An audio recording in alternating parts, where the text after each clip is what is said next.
What's going on, everybody? Welcome back to another episode of the Court Storm College Hoops Talk podcast, which you can find right here on the Court Storm Media Network. My name is Kanaye, and I'm joined by my co-host Josh. And today, we're going to be bringing you guys some of our takeaways from some of the more recent big-time matchups that have gone on over this past weekend since we uploaded the last time on this podcast. Additionally, now that we've gotten the full sample size of out-of-conference play and some of the teams have already started their in-conference matchups, we'll talk about We'll do a quick preview, kind of redoing some of our conference predictions, just with now that we have a better idea of where teams kind of stack up in their conference and nationally as well. And then we're also going to redo some of our All-American teams, I guess a mid-season All-American team, if you will, with that. But before we get into all of that today, please engage with the content you see on this channel in any way you can, whether it's liking, subscribing, or just telling other people about what we do here at the Court Storm. Everything just goes a long way with influencing YouTube's algorithm, getting more people to watch our videos. So let's get right into it with giving you guys our takeaways from some of the more recent matchups that have gone on. Josh, I'll ask you first. Is there a particular game you want to talk about to start off? Well, we might as well speak about the elephant in the room. Texas Tech over Duke in the Garden. What an insane comeback. The biggest comeback for against a top 3 AP poll ranked team in nearly a decade. Texas Tech had just a complete shock, in my opinion. I was not high on Texas Tech at any point this season. I know both of us were not high on them. We weren't exactly too high on Duke, but we knew they were far better of a team than we originally expected them to be, and we were going with that for the time being. And everything just didn't work out the way it should have. It started great for Duke. They ended up being up halftime above 10 on Texas Tech, but despite the fouls against Toppin, Christian Anderson found open spots. You had a great game. One of the best games for Lawan Watts so far this season. He had 20 points. That's what you need from a guy like him. And they stepped it up when it matters most. The defense kicked in at the end. They stopped Cam Boozer. They stopped the Ngamba and Evans and Foster mixture. They got under the skin of this team that personally I felt had a top 5 defense. I don't know if I can say that right now. And I don't know if I can say Duke is a 1 seed because it's just one of the worst losses that you can pick up going out of conference play. I mean, to start off with the Texas Tech angle, going into your thought that Texas Tech really lacked depth, I still am very much in that boat. But I got to say, they got contributions from guys who really haven't seen the floor all too much, if at all, to start the season. And those guys, they played really well. They held their own. Especially down low. I forget the kid's name who was guarding Boozer when he was in. And I got to say, he did an admirable job trying to kind of settle things down in the low post defensively. On top of that, too, it's just a clear reminder when you have Christian Anderson and JT Toppin on your team, you can win any given game. Again, don't think Texas Tech is a true national championship contender. I never thought they were going into the season. But this is a very clear reminder that on any given night, those two can go off and win you a game single-handedly. And like you mentioned, you alluded to Lawan Watts having a really big game. They need that more consistently out of him, Donovan Atwell. Those two guys, they're talented players. They played really, they were solid players at their previous schools, which were both at the mid-major level. And I just don't know how I felt about Grant McCasland going to the portal and getting 2 guys that he needs to come in to make shots who were both sub 40% three-point shooters at their previous spots, come in and expect them to play really well right away at the high major level. They haven't had the greatest start to the year.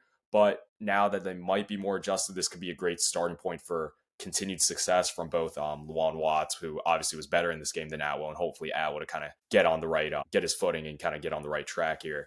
But from the Duke angle, I know the last time we recorded, if I'm not mistaken, I did talk about how I've always been kind of in the boat where I felt Shire has a tough time winning the bigger games, and it's kind of still that way. I felt that he's been in a couple close games this year, and Duke's been on the right side of luck, and they've won some of those games.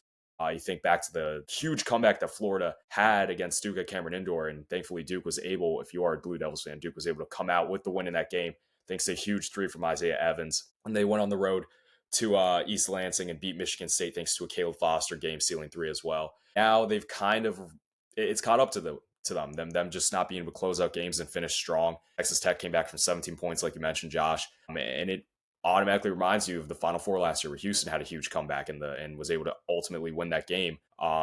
Takes you back to what I believe was a State Farm Classic last year where Duke blew that lead to Kentucky. And it's very clear that John Shire needs to do a little bit of a better job with making adjustments when these teams are going on second half surges and runs. And He needs to do a better job of getting his guys more disciplined and being able to finish games strong. I hated seeing Caleb Foster pressure up on the ball when Christian Anderson was handling it when the game was on the line. And I think with Christian Anderson, the way he was able to make space and create a shot, getting to step back consistently throughout the entirety of that game, that's a guy you don't want to press up on too heavy that early in the clock. And I think once it gets down to under 10, that's when you kind of press up and apply a little bit more pressure. But I think Caleb Foster, he was hounding him the whole time, and it made it easy for the ref to make that call to send Anderson the line for the wins. Overall, I think Duke needs to get a little bit better. Their defense is definitely much further ahead than their offense right now. I think Caleb Foster's actually been a pleasant surprise where he's been a lot better of an offensive weapon. Caden Boozer's been decent.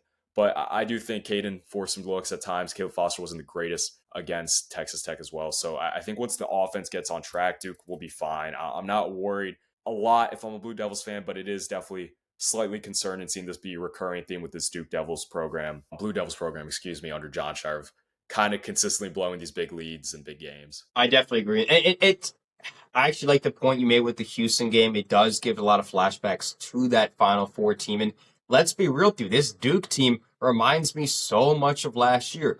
The stats are very similar. The player types are very similar. The backcourts have really, really, really similar, it's very hard to not look at this team and think about Cooper Flagg and Kamad Malawach and Con Knippel and the rest of those guys. I still think that team is a little bit better, but as a whole, this Duke squad is not much different, and it's because Shire doesn't really change his offensive schemes that much over his career so far. It hasn't been horrible, but it's something that me and Kanaye have said for over a year now. Shire can't close out in the big games. It shows here most definitely. Houston last year, Kentucky last year, Kansas last year. There are so many games where you have to get the ball to Cam Boozer or Cooper Flagg or any of their freshmen you've had in the past. And because they're freshmen, they don't have the experience to just automatically win you games in the same way that Shire thinks.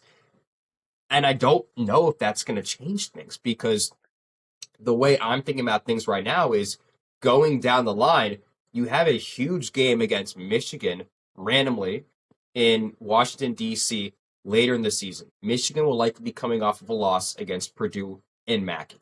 They're going to want to play for that 1 seed, and this will be the deciding game, I think, for both teams on who gets a 1 seed or even a 2 seed at that point.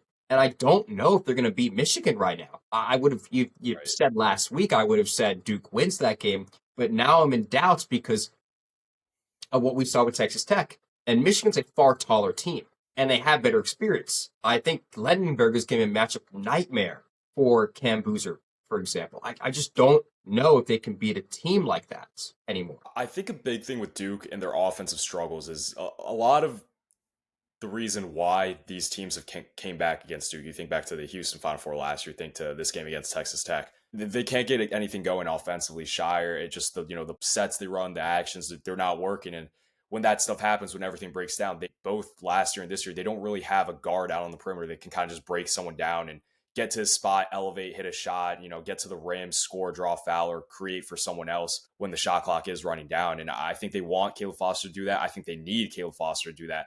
And I have to give him credit. I think he's done it at times this year, but they need him to do it more consistently going forward.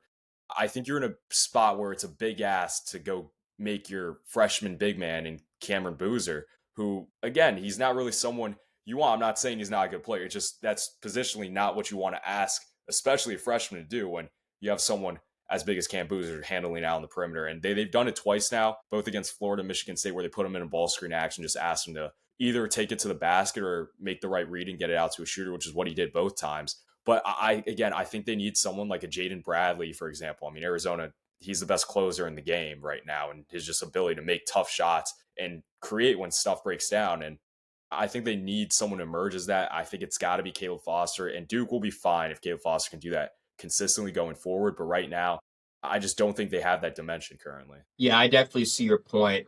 And I know you mentioned Houston a little bit a while ago. Let's go to Houston, Arkansas. Randomly in New Jersey, that game was just a wire-to-wire win for a Houston team that I don't want to say desperately needed it, but to win against Arkansas in that fashion, to put up 90, which is something you don't see from Houston any day of the year, is great. Kingston Flemings looked awesome once again, but it's the return, I should say, of Milos Uzan and Emmanuel Sharp that matters so much for me right now, because those are the guys that you wanted to get back on track after last year's catastrophe in the national championship, and they weren't really back. I wasn't confident in Uzan. He was a 20% three-point shooter so far in the season. Emmanuel Sharp, like he can shoot it from the parking lot, but it wasn't consistent, and his scoring and his leadership was not there. I mean, it's nice seeing the freshmen and, Chris Sinak, Isaiah Harwell, see Kingston Flemings leading the charge, but that's not the thing you want to see with Houston. Houston is run by its older guards, and like you don't have good wins without them. And thankfully, they showed up, and it helps because the Arkansas team was on a good run. They beat Texas Tech. They felt good. Harris Acuff looks like a possible first-team All-American the way he's playing, and you shoved it. You shoved it, and you went and you dropped 90 on them in a neutral court game. That's great. Yeah, I mean, I just talked about guys who can break people down off the dribble. That's what Kingston Flemings can do. And that I think we've talked about on this podcast before. I think the freshmen that Houston has this year, it elevates their ceiling so much higher than what it could be if they didn't have them. Kingston Flemings already has looked like a stud to start the season. And it's incredible to me that he wasn't on any draft boards going into the year. He very much is so now. Chris Sinak, he's had good moments throughout. I like to see a little bit more consistency out of him going forward. Isaiah Harwell, I look to kind of see him kind of be more pronounced in the rotation going forward as well. But it's great to see your returnees get back to where they should be. Milos Uzan played arguably his best game of the season against Arkansas. Manuel Sharp lit up the scoreboard. I know you mentioned he's kind of had a tough shooting start from three to begin the year. But I think for them to have the offensive performance they did against an Arkansas team that has solid size, it is a pretty solid defensive team all around. I think that was great. And you always know what you're going to get defensively out of Houston. And this, I think, was definitely a good kind of reminder to the rest of the country that Houston isn't going anywhere. I know they've dropped, that game earlier on, but regardless, they're going to be there towards the end of the season. And for Arkansas's sake, I don't think this is a terrible loss. They fought in this game, and going in, this was definitely something that I mentioned that me and Josh talked about going in, where we thought that it was really an interesting matchup where I felt like it could have gone either way. If it had been played in March, I definitely would have backed Houston going in.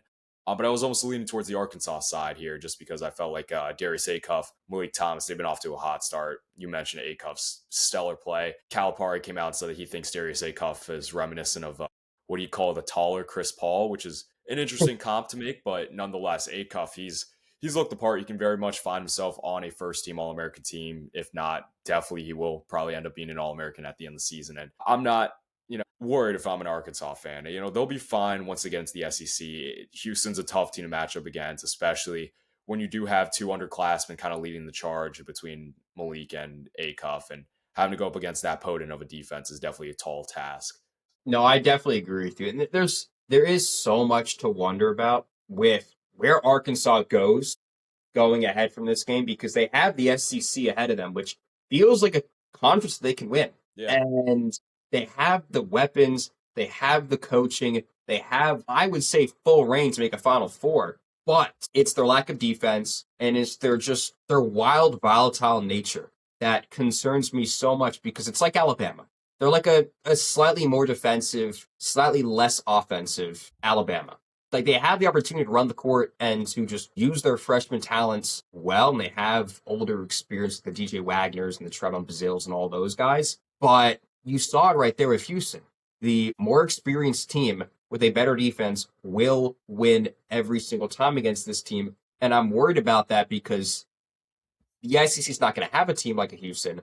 But in the tournament, good chance they match up against a team like them, or Purdue, or a team that just is better on the defense or better on the offense, and they just can't keep up because the talent's surely there. But I'm just not so sure to think about this Arkansas team that has a great ceiling but a pretty low floor. Right. I mean, it's kind of the classic Coach Cal recipe for how he constructs teams, where it's very much freshman led, and that's not a problem when you have two guys like Malik Thomas and Darius Acuff. But at the same time, you got to get these guys to be able to buy in defensively. And right now, I don't know if it's necessarily an effort thing, but they're definitely not there collectively as a group on the defensive end of the basketball. And if they can get to that point, like you mentioned, they have full opportunities to win the SEC and go on a Final Four run. And I honestly think this might be Coach Cal's best chance to make it back to a Final Four in a while now. But nonetheless, they got to take advantage of their opportunities in the SEC. They're going to be able to play in some big, high-key high marquee matchups, excuse me, between the likes of Florida, Kentucky. Granted, Kentucky hasn't been the greatest, but Alabama as well, Vanderbilt. So a lot of chances to pick up some big road wins, big quad 1A wins potentially. I guess buckle up if you're a Razorbacks fan because it could go either way. It could go really bad or it could go really, really good. No, I definitely agree with you. Were there any other big matchups you want to talk about from last week? Yeah, I mean St. John's, Kentucky. I think that was definitely a really interesting matchup going in because those were two preseason top 10 teams in the AP poll that have quite honestly just underperformed all expectations to start the year.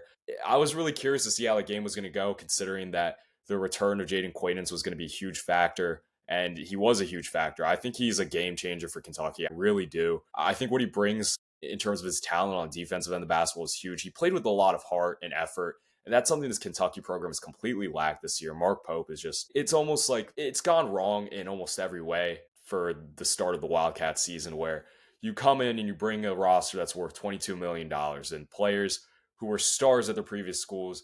You're asking them to all fill roles that they're not used to playing. And a lot of guys that are used to having the basketballs in their hand. And now they, again, have to play a role. And it wasn't really working. And a lot of people are trying to figure out what to do to be able to contribute to winning. And they just haven't kind of been able to do that. Mark Pope's talked about how he wishes he was further along with that group than what he is. And I think inserting someone like Jaden Quaidance into the lineup, who this is his first basketball game he's played all year, and he's playing amped up. Of course, he looked a little rusty, maybe a step or two slow, but to put up close to if he didn't have a double-double, he was damn near close. And to play with the fight he did and the energy he brought on the defense and the basketball, which I felt they've lacked the entire year, I think was just so important. It also helps, too, when you have that size down low as a last anchor of defense. If your guards get beat off the dribble, it helps a lot where the guards can defend with a lot higher level of confidence when you got something like a JQ anchored down the paint. And I gotta say Jalen Lowe was kind of injury riddled in that first half. Came back and they looked a lot smoother on the offensive end when he was back on the floor. And I think it's a big win to pick up going into their conference play. Definitely good to get back in the win column. I know they had the big win against Indiana as well. So I think Kentucky's going to be fine. I'm very much out on them as a national championship contender, probably Final Four contender at that as well. But I think they have a chance to win the SEC still if they can get back on the right track. Yeah, and I mean, I definitely agree with you on that. There's so much to know about, honestly, both teams. I think the question is more for Kentucky on can the sustained or likely sustained healthiness of Jaden Quaidance propel them to an SEC title?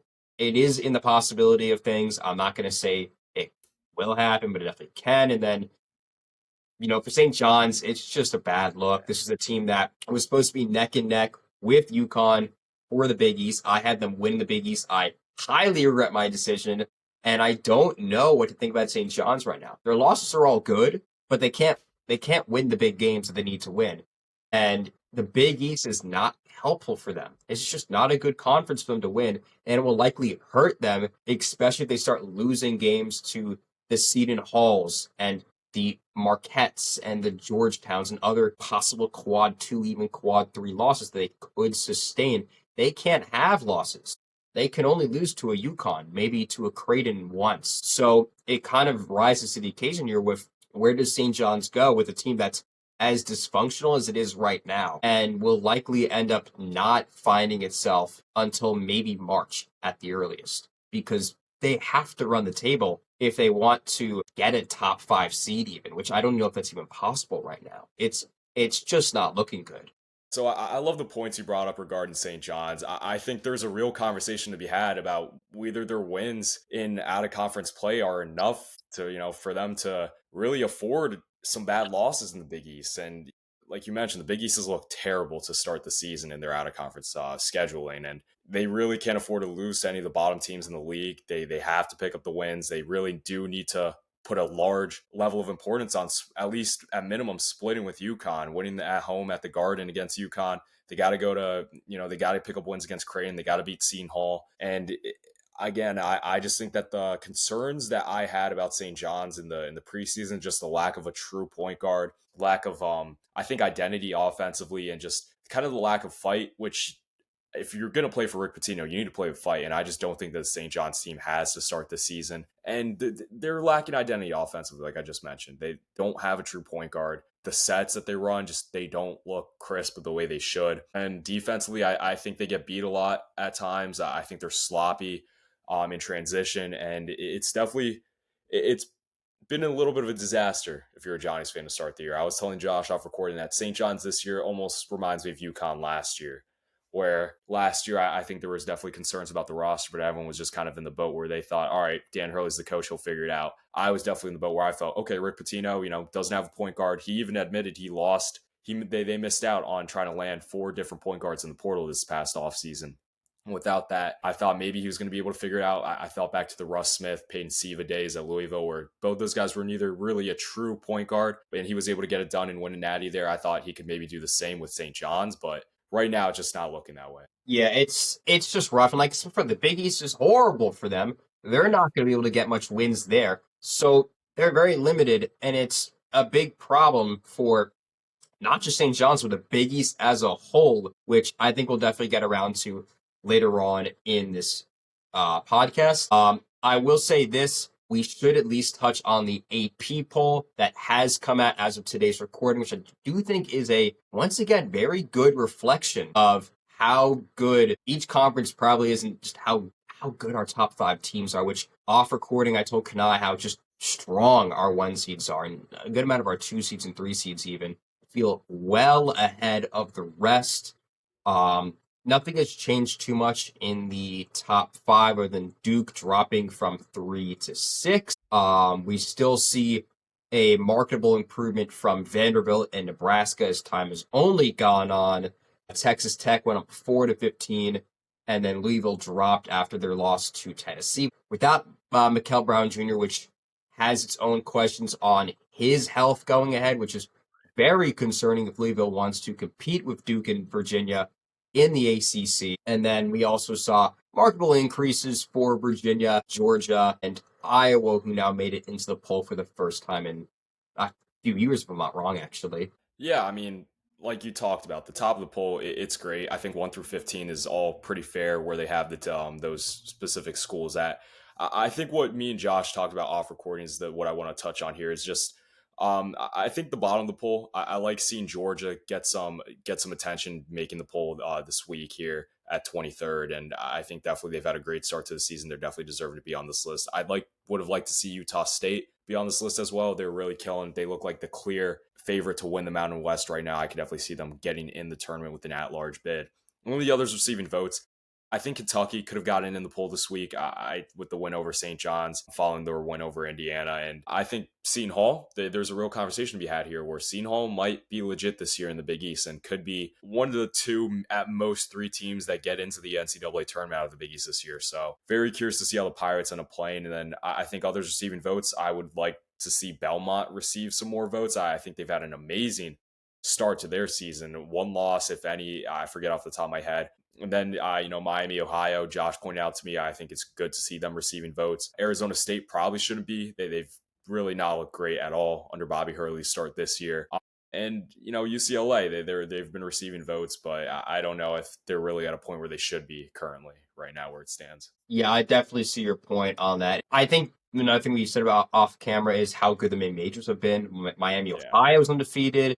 Yale is just wonderful. St. Louis is looking like the best mid-major not named Gonzaga, and they did not get many votes. They are not getting the recognition they deserve. These are teams that honestly are possibly leading to bid seals in the future, but are beyond the bubble even. These are a lot of teams that are just very, very good, and the bubble is just not good right now. The bubble is very atrocious. We're seeing a lot of teams get cleaned out from the bubble. Syracuse lost a bad game to Hofstra. Notre Dame lost the other day to Purdue Fort Wayne. Washington lost on the road at Seattle. It is a quad 2 loss, but even then, that's not a loss you pick up if you're a team like Washington. There's a lot of teams that are just funneling their way out, and it's leaving for the mid-major teams like the Belmonts, like the Tulsas, like the Akrons. Like a lot of these mid-majors are honestly better than a lot of the bottom 5 teams in every conference right now, which is really funny to say, given the fact that last year we were talking about how bad the mid-majors are. I would say otherwise. I think a lot of mid-majors are looking really good, and the KenPom stats are starting to back them up too, which says a lot. Yeah, I mean, Overall, I honestly have to give the AP committee a lot of credit for how they've started the year with these polls that they've put out. They've all been pretty solid to say the least. I gotta say, like as opposed to previous years, they've actually done quite well. Where usually they screw it up pretty consistently, but I think now's a good time to kind of get into our revised conference previews. Now that we've seen the sample sizes of every school's out of conference play, we kind of have a better idea as to where they might stack up in their individual leagues. So let's get into it first. What conference do you want to start off with? I kind of want to think about the Big East first. I know Okay, yeah. this has been the sore subject for us in particular as Big East guys, and we've had our talks off camera as well on if we feel about Seton Hall, Villanova, Creighton even. And the opportunities are there for a possible 4, maybe 5 bid Big East, but it's very unlikely. Currently, it's just hard. Yeah, I think the current ceiling right now in terms of total bids is probably 3. I think at most an absolute miracle scenarios where they get 4, but right now it's probably 3. I think it could even be as low as 2. I mean, UConn is the clear choice for who's going to win the conference right now and who's going to be the auto bid, or I should say at large bid. And then I think from there you can have your debates between St. John's, Seton Hall, and I really think maybe only Creighton stands a real chance if they are able to turn things around. They've had some bad losses, but they've looked good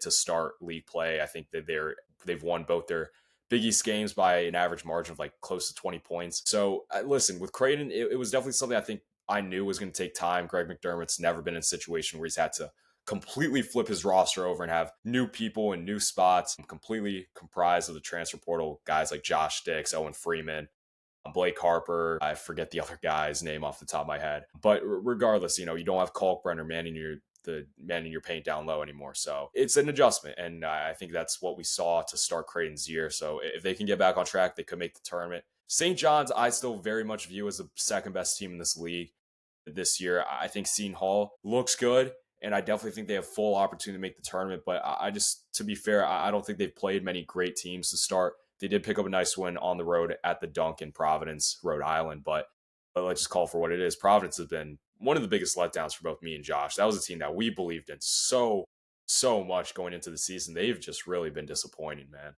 Yeah, I definitely agree with you. It's a shame. It really is a shame the team like Providence, Georgetown, Creighton even, that have been massive, underwhelming teams, like some of the most underwhelming teams right now. And it's all coming from the Big East.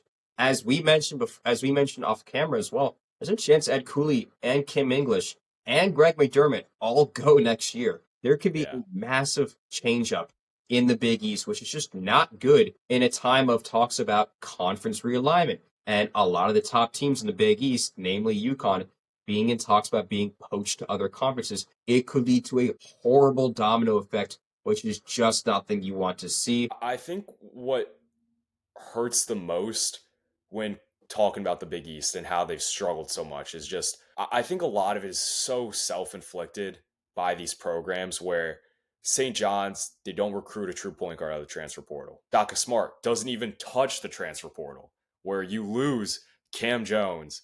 Following the year, you lose both Oso Ighodaro and Tyler Kolek. I mean, to not land a single transfer when your freshman recruiting really hasn't been that great the last few seasons, and solely relying on Chase Ross, who has been stellar, but again, he's a one-man show right now. It's just not enough. Providence has a surplus of talent on that roster, and I just don't think, I've been a big Kim English guy. I've wanted to back him for a while, but he just might not be the guy in Friartown. And, I think Ed Cooley, the self-inflicted harm of him throwing a water bottle at a child and now being suspended, that's a crazy scenario in itself. That roster's talented as well, and they just kind of haven't been able to put things together just yet, if they will at any point. So it sucks because it's the Big East. It should be one of the best conferences in the sport, but right now, the last few years, really, it hasn't been. Yeah, and it's just so rough. I will say this, and as we're going through the conferences, we're going to name our conference player of the year and the team we expect to win. I currently have UConn winning this conference, which I feel like is not hard to say right now. St. John's has really taken themselves out of the conversation, and there's no true team that's rising to the occasion, although you could say that for Seton Hall or Villanova, but I'm just not there for them. And player of the year, it's kind of a toss-up between Silas Demery and Alex Caravan and maybe Solo Ball. I'm really not so sure just because this team is so well balanced. It may be hard for a proper decision to come about. But I will go with Silas Demery as conference player of the year. I feel like he has really worked his way into the point guard, or I should say the guard position at UConn. The transfer portal was a great pickup for Dan Hurley this year. I never really expected too much from him, but he's really shown off more than I ever could have imagined. And UConn fans love him. So to say the least, I will give it to him. But the old timer in Caravan can't be doubted. And, Solo Ball has looked all right throughout most of the season. Yeah, I mean, I also am sticking with my preseason pick of UConn winning the conference.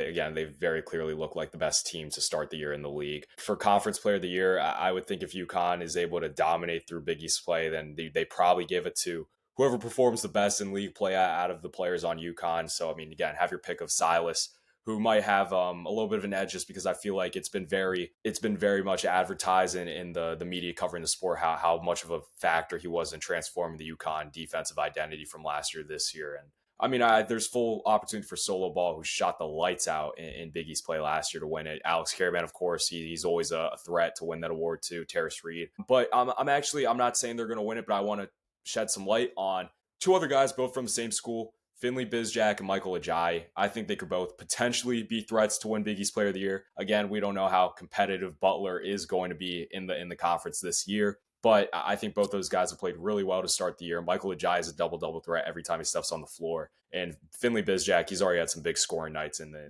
couple games he's played. I actually really like that you brought up Butler. I completely forgot about them. They are a bubble team right now that I think is not being considered by a lot of pundits.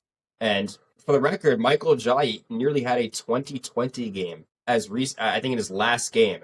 He is looking insane, and they're doing well in conference. They have a good win against Providence. Probably one of the best games I've seen so far this year. I watched almost all of that. And if you're going to ask me, him and Finley Bizjack, that's a fun name, they make a good duo that could challenge a team like a St. John's, like a Creighton. I don't expect much from the Conference Player of the Year race with that stuff, but it really feels like it's just who the best UConn player is right now. And if you're asking me, it's Silas Demery Jr. Yeah, I mean, and for fun time's sake, I'll throw out my coach of the year pick right now too. Give me Shaheen Holloway, man. Oh yes, that's such a good pick as well. He's doing something incredible. I think so few people are understanding how hard it is to run Seton Hall. Seton Hall had, I think, the least amount of NIL money, plays in one of the worst possible arenas for their fan base, and particularly doesn't have a good fan base, if you're going to ask me. They've never really had the opportunity since the Powell days all the way back in the late 2010s. And you're looking at this team now, they didn't have a lot. They were not predicted to even be top 5 in the Big East. And here they are as possibly the second best team to UConn in the Big East. That is just incredible to even say out loud. You mentioned the Powell years. I was telling Josh this off camera where I saw that this 11-1 start they got off to is the best start they've gotten off to since the 2013 or 2014 season. I forget off the top of my head, but it's crazy to me that they didn't get to that hot of a start with Miles Powell or Mikhailishvili. It would be funny if Seton Hall ended up being better than the Miles Powell year. Yeah, and I got to give Shaheen credit. He's gotten some guys in the portal. Bud Clark was definitely risk to take coming in from Merrimack, a very undersized guard who excelled at the mid-major level, and he's looked pretty solid. They got good contributions from the returnees. They lost Isaiah Coleman to the transfer portal. And just imagine if he was still with that Seton Hall program. And for Shaheen to do what he's done with, like you mentioned, the little to no NIL funding that program gets in what is a tough venue to play in as a home arena, you have to give him all the flowers in the world and so much credit. So good on Shaheen Holloway. It's great to see Seton Hall kind of back in the picture in the Big East where they haven't really been since Kadari Richmond was there. Overall, Big East is better when Seton Hall is good. So yeah, Big East is better when everyone's good. But at least it's great to see Seton Hall back on. Let's move down to the ACC. I think this is another very interesting conference that has changed a lot since opening day. They have gone up as a conference. We're finally seeing what should be happening to the ACC, an 18-bid league trying to compete on every level. They went from being the Big East of now to having that like a little prime in a way, considering the depth that we're starting to see with this conference. And I think talent is pretty well strewn out. Uh, I do feel like though, coach of the year, player of the year, uh, team of the year is probably all going to go to Duke. Duke. It's kind Yeah. of hard to say otherwise. I do like Mikel Brown Jr. for player of the year. He has the opportunity to do it, but as we saw the Tennessee game, I don't know if he's going to be healthy enough to stay on that record or if he's going to be the main scorer behind a team of just loaded dogs. And uh, like their squad is it's good squad, but Mikel Brown Jr. is only so much better than the rest of his peers, which like I mean this is kind of an easy one to say, but Cam Boozer probably is the player of the year anyway, so you might as well give him, Yeah. conference player of the year.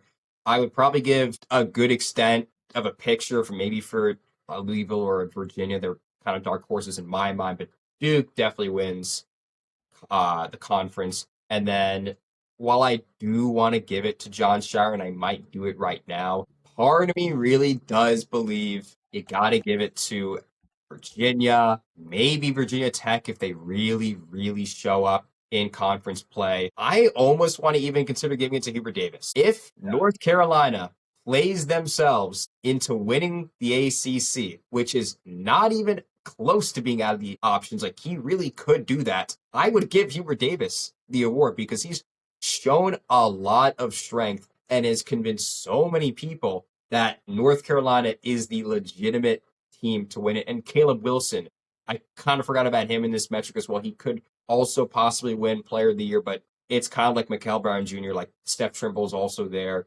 Henry Basar's already there. Like he's only so much better than his peers, but I do feel like a lot of it will just be Duke at the end of the day, but the opportunities are very clear. It's great seeing the ACC back to the prominence that it always should be year in and year out. Yeah, last year was terrible. This year, they've kind of came back, and it's great to see other teams like Virginia Tech, you mentioned.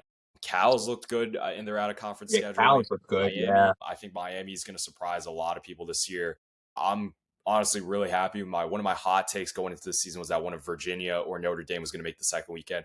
Very clearly isn't going to be Notre Dame right now. Micah Shrewsbury might be on his way out, as me and Josh were talking about off camera. But regardless, Virginia's looked really good. I think Ryan Odom is a strong candidate to win Coach of the Year in Yeah, the league. I would Got probably pick Shire. Ryan Odom right now. Yeah, I mean, on this very day, I got to pick Ryan Odom. And I mean, Thies DeRitter, he's played outstanding for them. Louisville's been a little disappointing. They were my pick to win the conference going into the season, but it's very clearly head over heels Duke right now. I think UNC has a chance to do that. The outstanding play that they've gotten from a roster that I thought UNC overpaid for at that $14 million price mark. I mean, Henry Vasar's been great. Caleb Wilson's been everything you could have asked for. Probably the best freshman Hubert Davis has had since he's gotten to Chapel Hill. And, they got Seth Trimble back, barely squeaked it out against Ohio State, but I think he was obviously probably still somewhat rusty from, what was it? He broke his something in his hand or wrist from Yeah, a yeah. weight room accident.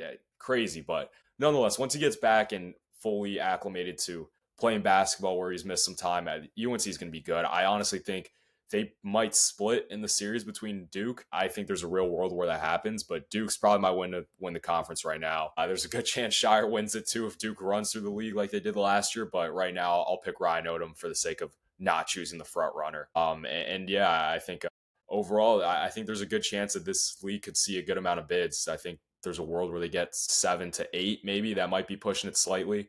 But yeah, I Mhm. mean, they look a lot deeper than they were last year. No, I definitely agree with you on that. I will say the ACC does have the depth to run the table and get possibly 7, 8 bids.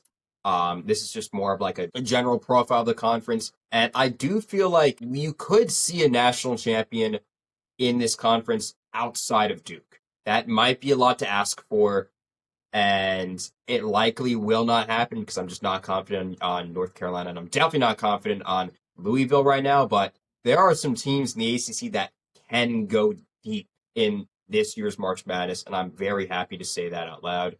You want to go to another conference? Yeah, let's hit the SEC.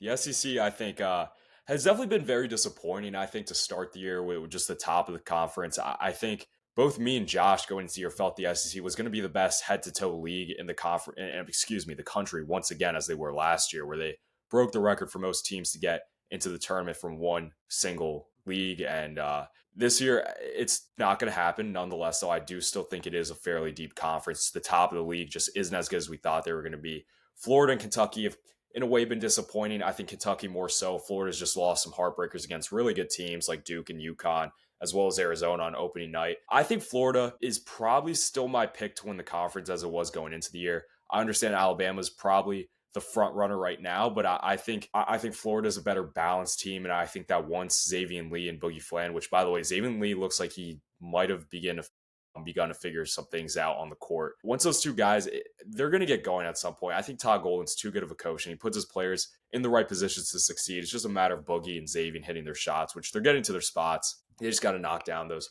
attempts they're putting up, and I think once they do that, Florida can be a really good team. I'm out on them as a national championship contender, but I think they could potentially make it back to the Final Four if they get a good draw. And also, again, if they can hit shots in March between their two guards. And I think they had got solid depth. Thomas Houck has played like an All-American. And Condon, you want some more consistency offensively out of Chinnilu. You know you're not going to get too much from him on that side of the ball, but defensively, he's anchored down the paint. Condon's done well on the defensive end as well. And I think it's a league that a lot of different teams can win. Bama definitely can. Again, I mentioned they're probably the front runner right now with how high-powered offensively they look. Granted, they did get smoked by Arizona the other day in Tuscaloosa, but they still have full opportunity to win the league. I think LeBaron Philon's probably my player of the year in that conference. I might go Tommy Houck. I think I might go with Tommy Houck there. Yeah. I forgot just after talking about him, but yeah, Tommy Houck's my pick. LeBaron Philon's right behind him. He's playing at an All-American level as well. And Kentucky, they can get back on track, but I think the real talk might be Vanderbilt sneaking in and running away with the conference. Yeah, I mean, there's definitely a lot to talk with the SEC. It is deeper than it does look, and there's a lot to say about how good this conference can be. It's hard. It's really hard to say. I'd like the Tommy Howell pick for Player of the Year. He is also my Player of the Year, but I also gave speculation to any mixture of the Alabama, Aiden Holloway, LeBaron I want to shout out Duke Miles, too. Yeah, Duke Miles, Tyler Tanner. There are dogs in the SEC that could deserve this award, but I just don't feel like they're consistent enough in the same way Tommy Howe is. That said, I don't see Florida winning player of the team. They're not my team to win the conference. I actually kind of have Arkansas in this list. I feel like they're just a team that can run the table. And Coach Cal knows the SEC a little bit too well. This feels like a really good year for him to just win it all in the SEC. It will be close. I do think Vanderbilt makes it very close. And for that reason, I will also give Coach of the Year to Mark Byington, which honestly, he might just be, the Coach of the Year for the entire country. He has just been so under the radar as a coach, and Vanderbilt's been so under the radar as a team that it really makes me feel like they deserve more of a shout out. I just don't know what their ceiling is right now, and I don't know if they can make a Final Four, which is why I give Arkansas that, because I do think they can make a Final Four, but it's a very varied conference, and I don't really think anybody's choices here have been bad for that reason. I like your Arkansas pick to win the conference. I think, they'd probably in my top three. I think I'd still lean Florida, but I think Vanderbilt I have right behind, and then Arkansas in third. I love your shout to Mark Byington. He's definitely my pick to win Coach of the Year in the SEC as well, and I love the case you made for him to win it nationally too. Really, it's just they're so potent offensively with what Vanderbilt's done this year, the transformation, the guys they brought in. Tyler Nichols came out and said that he thinks is the most unselfish roster of players that he's played with in his collegiate career. Defensively, they've been really good too. Duke Miles, I think, is a National Defensive Player of the Year candidate. He's averaging close to what I think is 3 steals per game, and he's been a huge aspect, both offensively and defensively, for how good they've been. And Arkansas, Darius Acuff and Malik Thomas, that's one of the most electrifying, fun duos to watch in the sport. And I think Acuff honestly could have a good chance to win Player of the Year in this league as well. But overall, the SEC, not as good as last year, but they probably won't produce a national championship this year either. But nonetheless, they're still going to be really good, and they'll have a few teams that go on a run in March. Yeah, I definitely agree with you. Let's go to the Big Ten, our premier conference, to say the least. This is kind of a hard one to choose in all 3 categories. I'm a little stuck on Player of the Year, and I've been stuck ever since Michigan got very hot. It's not been Yax that's been the lead carrier for Michigan. The team is very well rounded, so I can't fully give it to him. But Braden Smith has looked the part, and I do want to give it to him for that reason alone. You know, Purdue hasn't been insanely good to levels that we were originally expecting. I think for the time being, I will give it to Braden Smith for Player of the Year, but I won't give that award for Purdue at least. For the conference, I do honestly feel like Michigan wins the conference as of right now. It will be very close, and there are a lot of other contenders, including Michigan State down the road. But Michigan feels so much more thorough than we originally expected. And while there are the concerns, I do feel like they are in a head-to-head matchup with any other team in the Big Ten, just purely better. But Coach of the Year is kind of rough. I kind of want to give it to Eric Musselman just because he's working with a lot of missing pieces. There is no Elijah Arenas. There is now, for the rest of the season, no Rodney Rice, which is horrible if you're going to ask me. And yet USC is ranked and will likely be ranked going into March, for all I know. And this team is making things work with pretty much nothing in Chad Baker-Mazara, which, if you're going to ask me, deserves the award fully, but I wouldn't be, super shocked if it doesn't go to him. There's a lot of other good coaches. Ben McCullum has really been on the come up recently and could deserve the award if Iowa continues to stay ranked and grows in their opportunities. But I think once again, like the SEC, it's a very varied conference. A lot of things can happen, and I don't hate my choices. Yeah, I mean, there's so many players in this league that can contend for Player of the Year. Braden, like you mentioned, has played the part. Yaxel Lendeborg, I think, would probably be my pick if Michigan continues their dominance that we've seen out of them in their out-of-conference play and what they've done to start Big Ten play, too. I think you also got to show some love to guys like Rank Mass at Nebraska. Bennett Sturts, you mentioned, was good. Chad Baker-Mazar has been lighting up in the scoring column. Really, honestly, I think the Big Ten I knew the Big Ten was going to be good going into this year. I didn't think that they were going to be good with the teams at the top that they do have. I thought Illinois would be closer to the top. Nebraska's been a pleasant surprise, and I think there's a real conversation for Fred Hoiberg to be Coach of the Year in this league. If not, I would probably lean towards Dusty May, just again with how good Michigan's been. Regardless of that, though, I think this conference is a lot deeper than I thought it was going to be this year. I thought it was going to be top heavy going into the year, but they've got some good teams that are going to be on the bubble. They're going to be able to pick up some wins, I think, throughout conference play. In Michigan, it's going to be interesting to see how they contend more, how they play, I should say, against more consistent high-level competition like you're going to get with the Michigan States, with the Purdues, with the Illinois, with the Nebraskas. And I'm curious to see how they kind of handle that. I feel like in a lot of their wins, their big wins, they haven't been challenged all too much on the perimeter. I want to see other teams make those guards on Michigan work on the defensive end of the floor and really try to put some pressure on them. And yeah, I'm sure there's going to be a game where Michigan gets caught up by some tough shot making. And I'm really curious to see if the shooting success is sustainable and if the guard play is sustainable. Ellie Kados really looked good, and he was one of the biggest concerns I had about Michigan going into the year.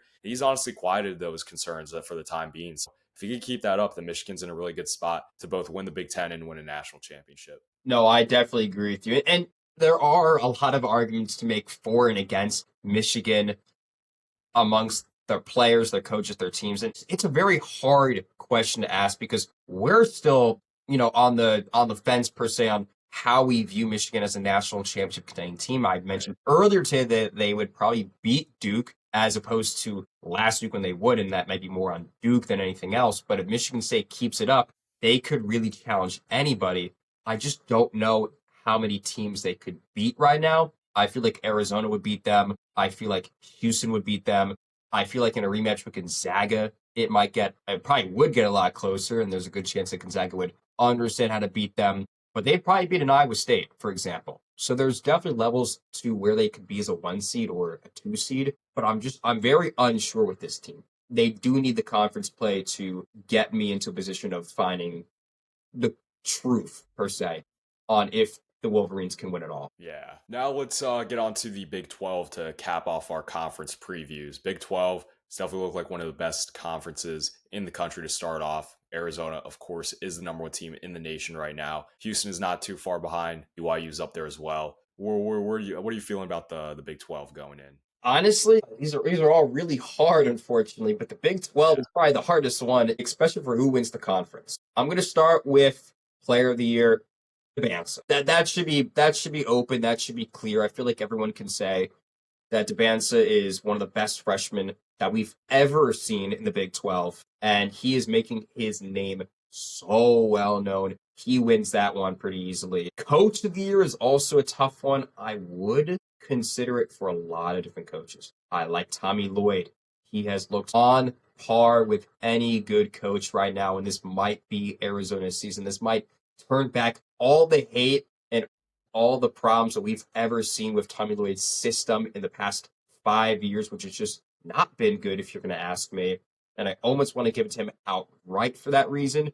But I like Kevin Young a lot. I like Calvin Sampson. I think TJ Otzenberger is making an insane rise and honestly could almost evenly deserve that award. And then that even, denies other teams that are rising in the ranks. Grant McCaslin, if he makes Texas Tech a top 5, 4 seed even, he could get that award. So I don't know. I'll keep it with Tommy Lloyd for the time being just because they're the most confident and competent team right now. And for that matter, also give me them to win the conference. But like I said before, Iowa State is probably a 1 seed right now. Houston is in that range. Texas Tech's a dark horse. BYU is in that ranking. Like the Big 12 is at least in the top 5 teams, insane. Levels beyond any other conference right now. And to say the least, any of those choices is not a bad choice because they're all so damn good. Yeah, I mean, in terms of both who wins the conference and who wins Coach of the Year, it's very much tied together between Arizona, Houston, Iowa State. I just think that Arizona and Iowa State, they both might be peaking a little too early. I think back to 2 years ago with Tommy Lloyd, where Arizona, great out of conference play, where they became the number 1 team in the AP poll before they lost to Purdue and kind of struggled once they got into the Big 12, or that was a Pac-12, wasn't it? Regardless, um, Tommy Lloyd, sometimes he struggles once he gets into conference play. Last year was the kind of opposite, where they struggled out of conference play and got it going once they got in league play.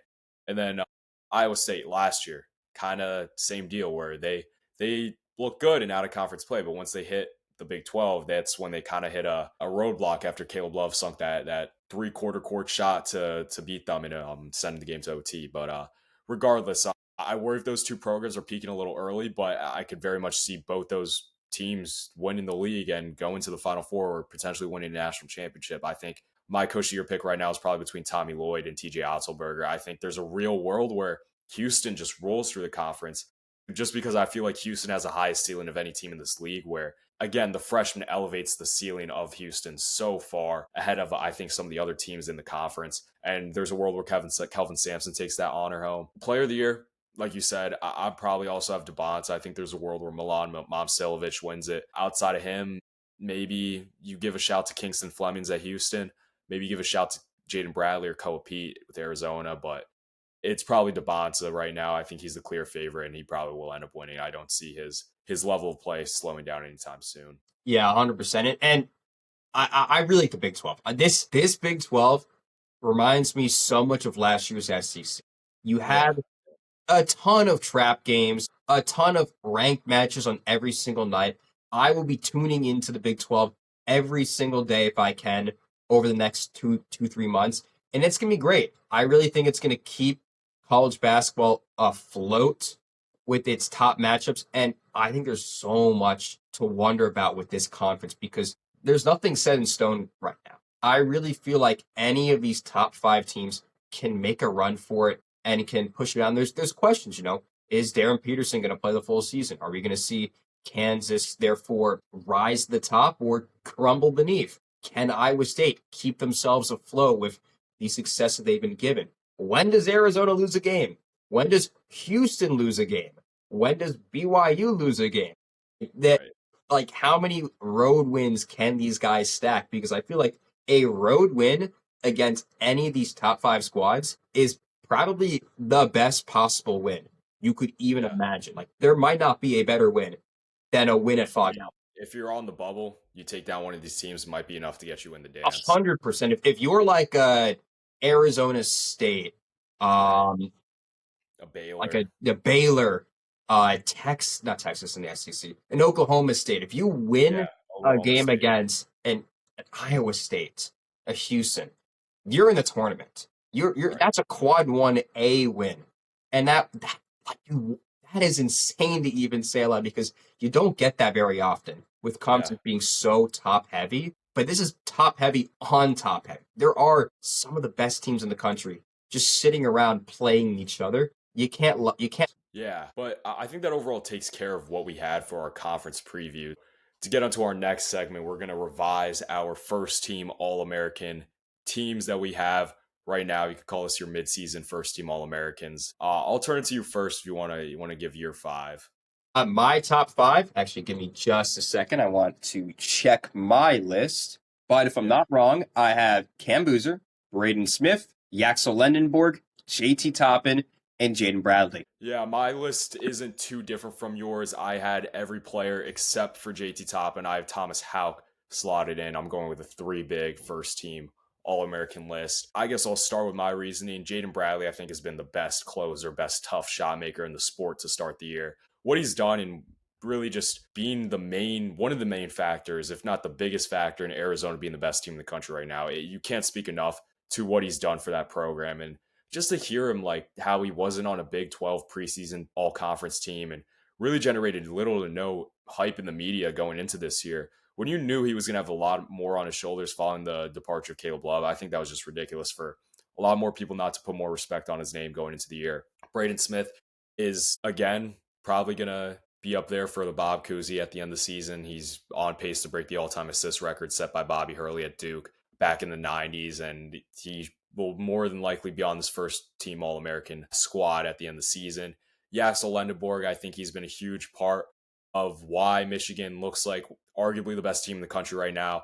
The way he's really, in a way, almost nonchalantly kind of just ran through the competition where he really doesn't have to score as much as me and Josh thought he was going to going into the year. Now that Michigan's kind of figured out some of their offensive schemes, and he's been a huge reason why they've been the best defense in the country to start the year as well. And I think he's capable of having bigger scoring nights. It's just they're blowing everyone out. He gets to go to the bench early in the game. So I think that's why his numbers might not be as high as some other people think they should be. But on top of Yaxel, I also have Thomas Hauk. I think Thomas Hauk has been really the one constant for Florida to start the year. He's very clearly the alpha for Todd Golden this season. And he's been the one consistent piece where he plays well in pretty much every single game that Florida has played in this year. And he's played well against the big teams like UConn, Duke, Arizona. He had a huge game against as well. And I think very clearly he was my pick for SEC Player of the Year, and I think he'll be a first-team All-American if he keeps it up. And then following that, I also have Cam Boozer. Cam Boozer's probably my pick for National Player of the Year right now. It's incredible that Duke is going to have two back-to-back National Player of the Year freshmen.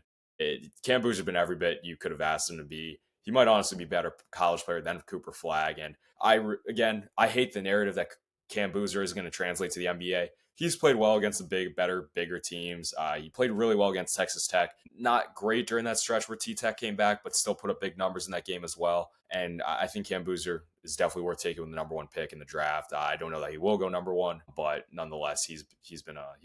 I definitely agree with you on that. And I actually like your first team a lot. There's a lot of variability, as we've kind of said with everything today.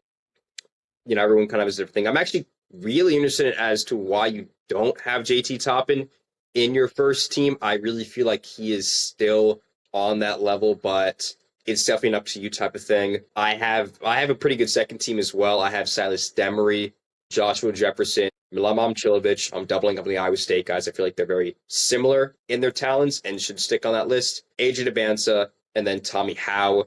I know it's a very big lineup. There's no guards other than Demery on here, but I think the power forwards are really leading the charge this year among anything else. Yeah, I like your second team a lot. I mean, I don't really have a second or third team that I've put together, but I guess to name some guys that I would probably have on my second team, I think you could throw a combination of guys like LeBaron Philon, Darius Acuff on there, maybe Jeremy Fears in your guard spots. I think JT would definitely be on my second team. I would give some love to Milan Momcilovic just with the way he shot the ball. He was shooting 55% from three to start the year. Crazy percentages at a high clip. I think Kate Tyson, BJ Haggerty, both those guys, two of the top five leading scorers in the country, have performed really well. and individually, although their teams might not be as good as some of the others around the nation. Regardless, that I think they still deserve recognition there. And then I think there's a world where Terrace Reed, if he's healthy, he can be a third or second team All American if he's kind of close to averaging his pre-injury 20 and 10 that he started the year with. But we'll see what ends up happening with that. Nonetheless, there's no shortage of talent and big time players across the sport this year. No, I definitely agree with you on that. There really is the depth in it, and I do have a third team as well. I might as well mention them. I have Kingston Flemings, Graham Ike, Darius Acuff, Jeremy Fears, and Darren Peterson. This is once again assuming Darren Peterson plays the full season. And I actually really think this is a surprising third team among anything else. I think Fears has really come into his own as the defining point guard in Michigan State in their recent history. He's having his best season so far and is leading that team to a really good start. Kingston Flemings is a very similar scenario. Everyone was looking at Chris Sinak for that possible freshman leader, but it's pretty much Kingston Flemings. Then Darius Acuff has just been insane. You gotta love a guy like that. Cal's been really growing his talent with the freshman, and Darius Acuff is that lead guy for them. I know I will touch on it as well. I do want to mention some guys left off the list that really, really easily can make it in the future. That includes Caleb Wilson and Mikel Brown Jr., but also Trey Kaufman-Renn, Ade Mara, Christian Anderson, Haman Lipsey, and really any number of guys. I really feel like the list from third team under is extensive, and we do desperately need conference play to give us better resolution on who is a top 15 player in the country. It's pretty crazy to think about because I think once we get towards the end of the season, there's a legitimate argument for both that this is the best freshman class we've ever seen, and then two, the third team All-Americans might be better than some other year's first team All-Americans. There's, again, the amount of talent, the amount of, again, just really, really good players across the country. There's just so many. Every team feels like they have at least one stud. A lot of them have two or three nowadays with everything that's been introduced through the transfer portal, through NIL, through just what comes with the very intricate recruiting processes that happen nowadays. And I'm excited because it brings a lot more energy to the sport. It brings a lot more excitement. There's more parity, I think, than ever across college basketball, and which of course makes for better NCAA tournaments. You want to see more upsets, so hopefully we'll get some more of that this year as opposed to what we got last year. But nonetheless, I think these All-Americans this year, they're going to be some of the better All-Americans of all time, I think. Yeah, I definitely agree with you on that. And like I've said a million times over, we don't fully know. We do have a lot of non-conference done, and I'm very glad conference play is starting up, which we will be covering extensively over the next coming weeks and months. And I'm very excited to see how a lot of teams turn out.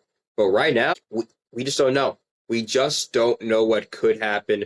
But I think our predictions have been landing well since from preseason to right now. And I feel like we're in a good spot with how we're viewing the next few months. Most definitely. But I think that's going to take care of everything we had for you guys on this episode today. As always, please engage with the content any way you can. And me and Josh want to wish every one of you that is part of the Court Storm family a Merry Christmas. College basketball, we know it's going to be a little bit of a break we get before we get games back up and rolling, but nonetheless, be on the lookout for our next video whenever that is to come out. And until then, we'll see you all next time.